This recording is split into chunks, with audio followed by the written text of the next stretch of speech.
Everyone, this is Kriti Joshi. Welcome back to Fit Technology Computer Academy. In our last lecture, we solved some examples related to questions of exercise 2.2. I hope वो lecture आपने देख लिया है. अगर वो lecture आपने अभी तक नहीं देखा है तो उसका लिंक हमने डिस्क्रिप्शन बॉक्स में दे दिया है. आप वहां से उस लेक्चर को देख सकते हैं. So in today's lecture, we will start exercise 2.2 with first question. Question number 1 is, if you subtract 1 by 2 from a number and multiply the result by 1 by 2, you get 1 by 8. What is the number? हमें बताया है कि अगर हम एक number है उसे अगर हम 1 by 2 से सब्ट्रैक्ट करते हैं, फिर जो रिजल्ट आ रहा है उसको वापस मल्टीप्लाई कर रहे हैं 1 by 2 से, तो हमारा आंसर आ रहा है 1 by 8. तो हमें ढूंढना है कि वो नंबर क्या है. ठीक है, तो सबसे पहले तो हम इसमें लिखेंगे let the number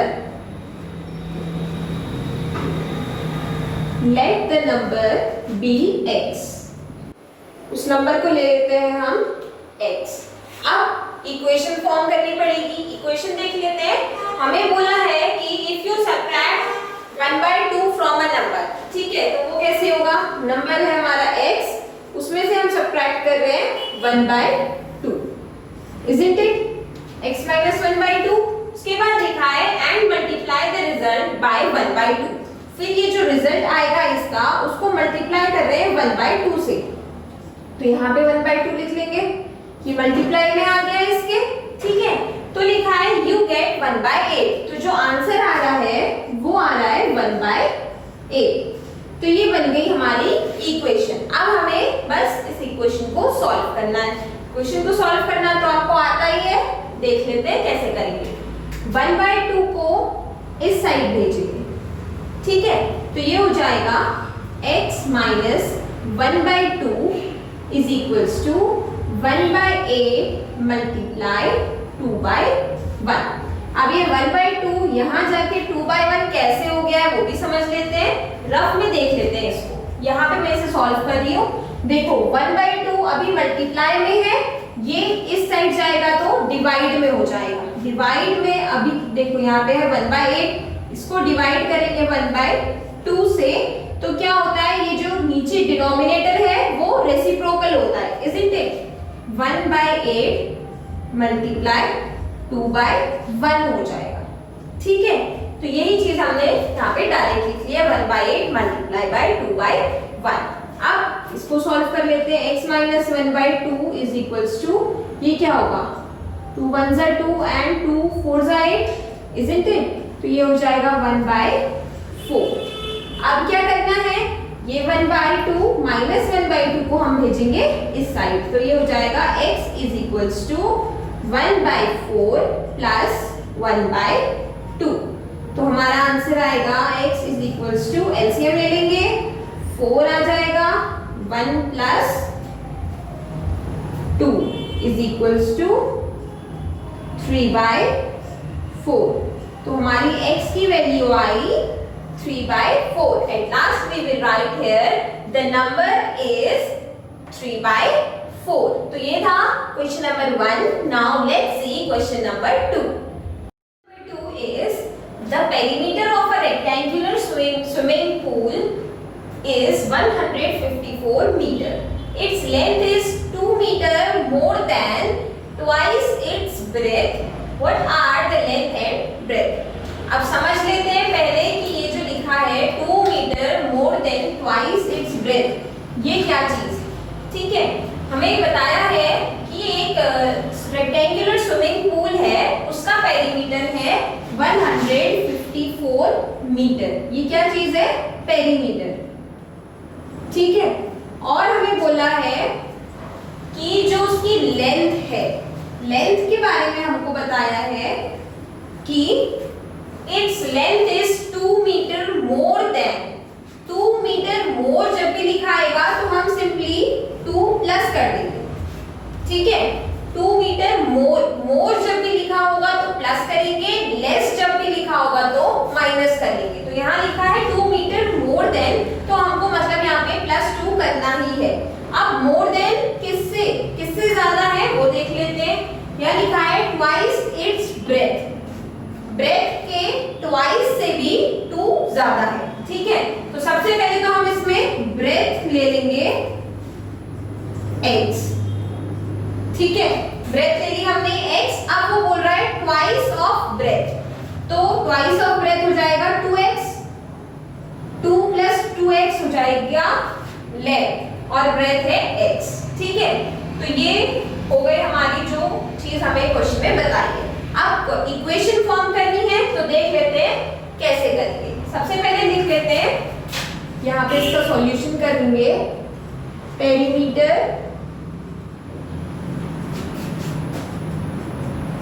perimeter of swimming pool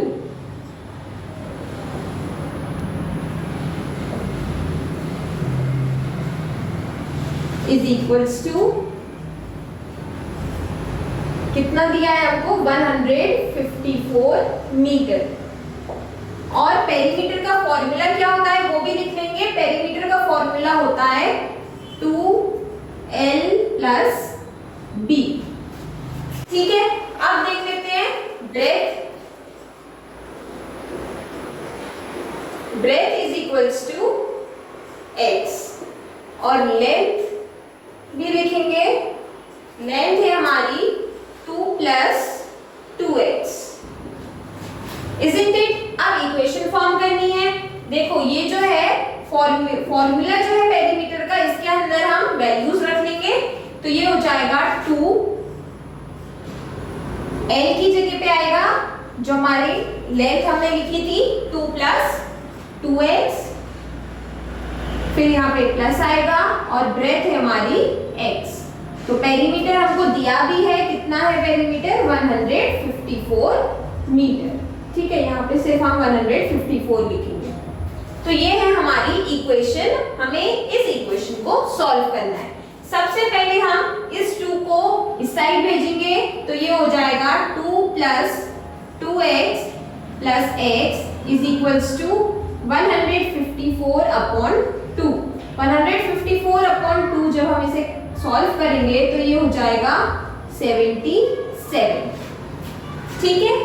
अब हमें इस साइड 2x + x हम ये ऐड कर सकते हैं, ये हो जाएगा 2 + 3x इज इक्वल्स टू 77। अब इस 2 को हम इस साइड भेजेंगे तो ये हो जाएगा 3x इज इक्वल्स टू 77 - 2, क्योंकि अभी यहाँ पर 2 पॉजिटिव है, साइड चेंज करेंगे तो ये -2 हो जाएगा। फिर बचा हमारे पास 3x इज इक्वल्स टू 75। अब ये 3 अभी मल्टीप्लाई में है, इस साइड भेजेंगे तो डिवाइड में चले जाएगा 75/3। तो x की वैल्यू आई 25। ये आ गई हमारी x की value. That means breadth is equals to 25 metre, ठीक है। हमने ब्रेथ लिया था x, तो ये x की वैल्यू आ गई 25 मीटर। अब हमें निकालनी है लेंथ। लेंथ हमको दी थी 2 + 2x, तो हम इसमें ये जो वैल्यू आई 25 x की वैल्यू आई उसको हम यहाँ पे पुट करेंगे। तो मैं इसे यहाँ पे कर रही हूँ 2 + 2x, ठीक है। तो ये हो जाएगा 2 + 2 × 25, 2 + 50 दैट इज 52। तो हमारी length I 52 metre.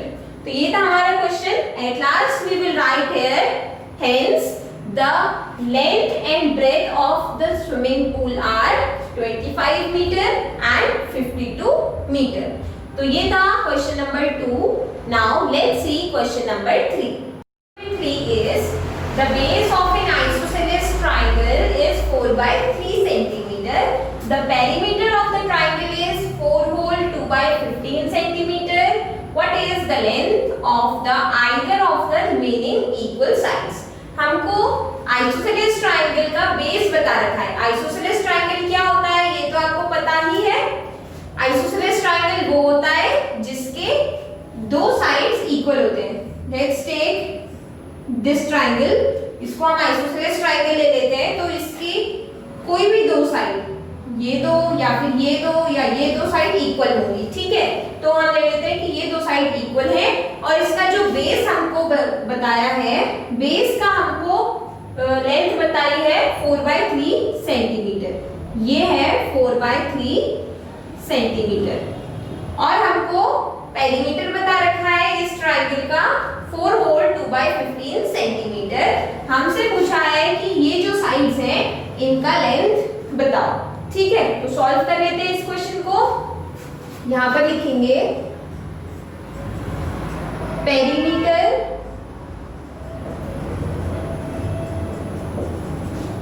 of an isosceles triangle.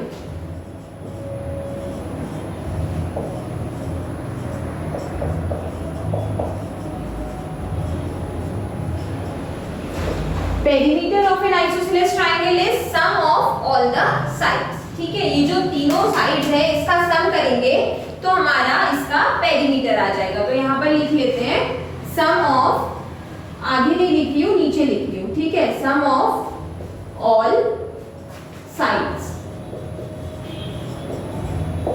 अब सारी साइड्स देख लेते हैं क्या है। let one side be x, एक साइड ले ली हमने x, ठीक है। और बेस हमको पता है, base is equals to, base कितना था 4/3 सेंटीमीटर और पेरीमीटर बताया था हमको 4 होल 2/15 सेंटीमीटर। यहाँ लिख लेते हैं 4 होल 2/15 सेंटीमीटर। अब देखो इक्वेशन क्या बनेगी, पेरीमीटर का फॉर्मूला आपको पता है सम ऑफ ऑल साइड्स। तो यहाँ पे सारी साइड्स लिख लेते हैं 4/3 प्लस x, यही है तीनों साइड्स। तो उसको हम ऐड करेंगे तो आंसर आएगा 4 होल 2/15 सेंटीमीटर। या फिर इसको हम 62/15 सेंटीमीटर भी लिख सकते हैं। तो डायरेक्ट यहाँ पे लिख लेंगे 62/15, ठीक है। तो ये है हमारी इक्वेशन। अब हमें इस इक्वेशन को सॉल्व करना है। तो 4/3 को हम इस साइड भेजेंगे तो ये हो जाएगा x plus x is 2x, तो यहाँ लिख लेंगे 2x is equals to 62/15 minus 4/3। LCM लेंगे और सॉल्व कर लेंगे। 2x is equals to 15, यहाँ पे आएगा 62 minus 20, ये हो जाएगा 2x is equals to 42/15, ठीक है। अब ये जो 2 है अभी मल्टीप्लाई में है, इसको हम इस साइड भेजेंगे तो ये हो जाएगा, यहाँ पर इसको सॉल्व कर रही हूँ, x is equals to 42/15 multiply 2। देखो ये अभी भी मल्टीप्लाई में है और मैंने फिर से मल्टीप्लाई में लिख दिया है, तो इससे आप कंफ्यूज मत होना। अगर मैं इसको लिखती 42/15 मल्टीप्लाई 2, अगर यहाँ पे मल्टीप्लाई करती तो ये मल्टीप्लाई में होता, ठीक है। मैंने अभी डिनोमिनेटर में मल्टीप्लाई किया, दैट मीन्स वो यहाँ से उधर जाके डिवाइड में ही गया है, ठीक। तो इसको देख लेते हैं, 2 1 से 2, ये हो जाएगा 2 2 4 2 1 2, x की वैल्यू 21/15। ये अभी भी और सॉल्व हो सकता है, 3 7 21 एंड 3 5 15, तो x की वैल्यू आई 7/5। या फिर हम इसको ऐसे भी लिख सकते हैं, x is equals to 1 whole 2/5 centimetre. Isn't it? 1 whole 2/5 कैसे आया? देखो जब हम ऐसे इसको डिवाइड करेंगे तो ये होगा 5 1 5, माइनस करेंगे तो 2 रिमाइंडर में बचेगा, तो ये 1 whole 2/5 सेंटीमीटर हमारा आंसर आ गया, ठीक है। At last we will write the length of either of the remaining equal sides of the isosceles triangle will be 1 whole 2/5 centimetre. तो आज के लेक्चर में हमने सॉल्व किया क्वेश्चन नंबर 1 2 एंड 3। इससे आगे के क्वेश्चंस हम अपने नेक्स्ट लेक्चर में सॉल्व करेंगे। Thank you.